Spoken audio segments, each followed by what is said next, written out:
Welcome back to Overconfident and Undertrained. You'll notice next to me that the seat is empty today, and that's because Jennifer did not get to go with me on this weekend's adventure race.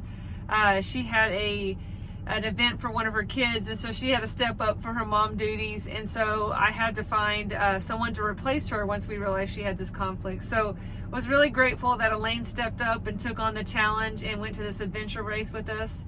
So we headed off to Lenexa, Kansas for the Shawnee Mission Park adventure race, and we did the 6-hour course.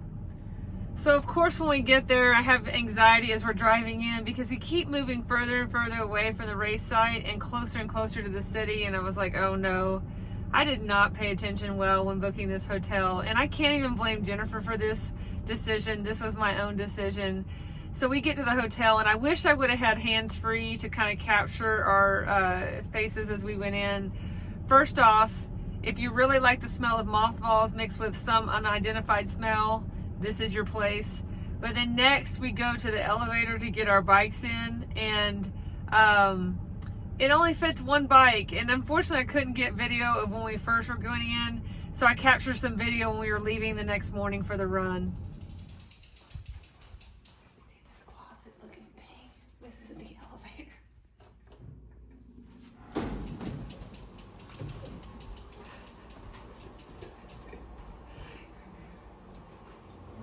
Look how tiny this elevator is. Barely fit my bike in. Only room for one bike, so we had to take separate rides down. And once we got to the race site, of course we had to take our selfie while there after we checked in, and then it was time to study our maps and come up with a plan. All right, we're making our plan, our maps. We've gone through and decided what we think is going to be our plan, which I'm sure will change about 5 or 6 times during the course of the race. And then after orienting ourselves and coming up with what we thought was going to be our race plan, we then attended the briefing session that happened about 15 minutes prior to the race start. And they gave us a lot of instructions, but one thing I will tell you, I was not sad to hear that you had to be off the pond or off the canoes by 12 p.m. and I had a pretty good idea that we weren't going to make it back by 12 p.m. and so I will tell you, I really wasn't all that sad about it. But after hearing the debriefing, we also kind of decided that we did need to come up with another plan for our initial start because some of the areas were blocked off, and so here's us re-strategizing just prior to the race start.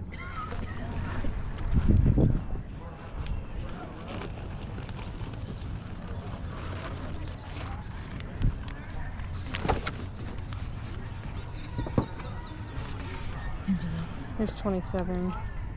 We are about 3 minutes from starting, and we got to sign the bike leg first, which isn't our strong point, so we're going to see what we can do.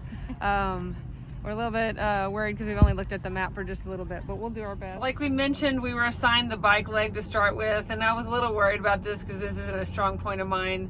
But we started off strong. We found our first few checkpoints pretty easily, and we were feeling pretty confident in ourselves. First checkpoint on the bike. Checkpoint number 2 on the bike. 20. Number 20.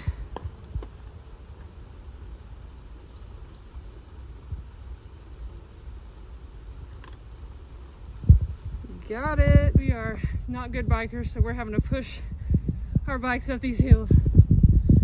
Onward and forward. Checkpoint 27. Hidden well up in the tree. All right. Number 29.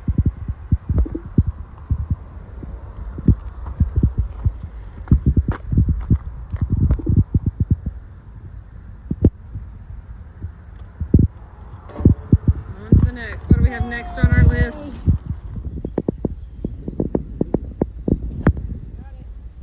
Number 19. That's my favorite number.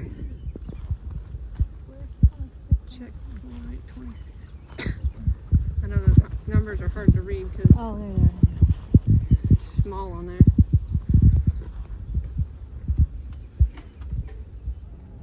But that was short-lived in finding some of the checkpoints pretty easily. We then really had an elusive checkpoint that, I kid you not, we went down this same trail 3 times, and we felt like we were in the wrong place. And we kept backing back out of the trail, but then someone else would come down that trail too. And then we thought, well, maybe we just didn't go far enough. So we probably wasted 45 minutes to an hour just looking for this one checkpoint. But our pride would not let us give it up. So after we went and found another checkpoint, we did finally find checkpoint number 17. Well, we got lost searching for number 17, but looks like we found number 25 instead. 25? So 17 was where we were, I think. That's Wow. right, we came out, we turned, no, I think we were more north. After multiple attempts, we finally found the elusive number 17. After we finally found checkpoint 17 and used a lot of time on that, we then had to make the decision, do we want to get the furthest out checkpoints on the bike, or do we want to go ahead and head back and do some trekking checkpoints? And both of us had trouble swallowing our pride, and we were like, well, we started on the bike, we want to finish on the bike, so we made the decision to go out and get those the furthest checkpoints out on the bike. Found number 24. Did not look like what it was supposed to be in the map, but we found it. Found number 22. I forgot what we're on, 23. Well, we made the dumb strategic decision to try to push through the bike, and so we finished all that we can find on the bike for right now, and we're headed back to try to do a few trekking, but we're dying at this point, so. Yeah, I'm dying. I've died 4 times. And good news for us, we actually found one more checkpoint on what we thought was our final trip back in. We happened to take the path that would set us up to get that one last checkpoint that we were looking for. So we caught this one as we were heading back into home. Checkpoint 18.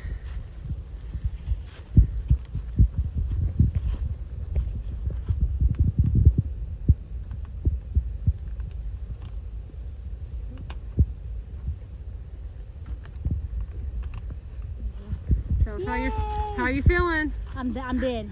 So all in all, we ended up spending about 5 hours on the bike, which was definitely not our plan. We should have probably used our time more wisely, but we made it back with about 45 minutes to go, and so we hit a couple trekking checkpoints just to get a few more points for us. First and maybe only trekking checkpoint, number 7. Found one more on the trek, found number 9, and then headed back. Got 15 minutes to make it back. So we finished up the race just a few minutes before the 6-hour deadline, and so I would tell you that we were spent. I mean, it was really, really hot. It was 88 degrees, much warmer than what we've been training in. I was soaking wet in my clothes. We were just ready to get changed and go get something to eat. So I asked Elaine if she'd ever eaten at Culver's, because of course that's where we went on our last road trip when we were in the area. So we went and enjoyed us some chicken fingers and some French fries. And I got to laugh at Elaine as she tried to stand up from the booth. I can barely walk.